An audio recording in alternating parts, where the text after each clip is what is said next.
আসসালামু আলাইকুম, welcome to this English channel. আজকে আমরা দেখাবো কিভাবে সেঞ্চুরি বের করতে হয়। আমাদের অনেক স্টুডেন্টরা সেঞ্চুরি বের করতে পারে না। সাধারণত ইংলিশ ফার্স্ট পেপারে অবজেক্টিভের মধ্যে এই বিষয়গুলো থাকে।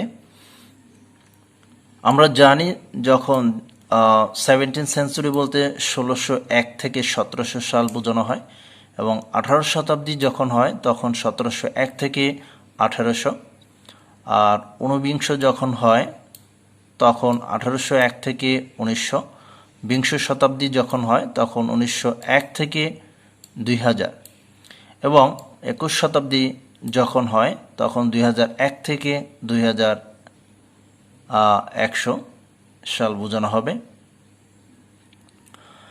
এখন আমরা এগুলো কিভাবে শতাব্দী বের করব যখন সাল দেওয়া থাকবে, অবশ্যই আমাদের এই টেকনিকটি আয়ত্ত করে নিতে হবে, সম্পূর্ণ ভিডিওটি দেখতে হবে।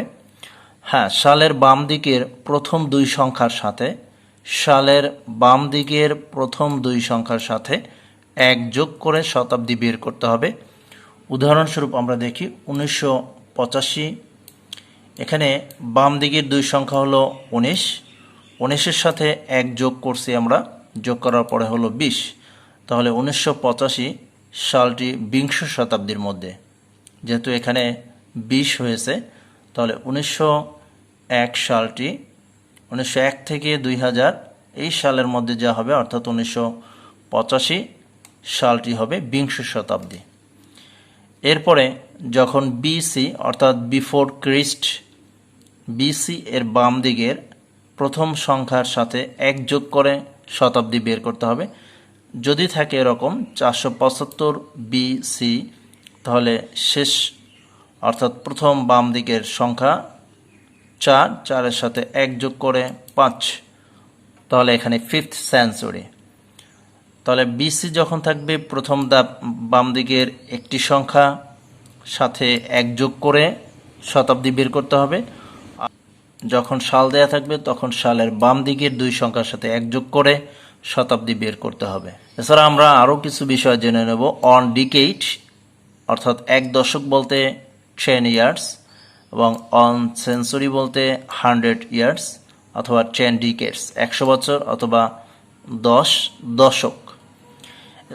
এছাড়া আমরা আরও একটি গুরুত্বপূর্ণ বিষয় দেখব।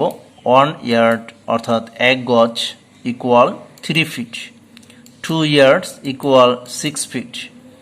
প্যাসেজের মধ্যে অনেক সময় দেয়া থাকে 1 ইয়ার্ড, সেক্ষেত্রে কত ফুট হবে সেটা বোঝা যায় না, বা অনেক সময় দেখা যায় ফিট দেওয়া থাকে, সেক্ষেত্রে কত গজ হবে সেটা বোঝা যায় না। এটা বুঝতে হলে এই নিয়মটি জানতে হবে যে 1 গজ সমান 3 ফুট এবং 2 গজ সমান 6 ফুট।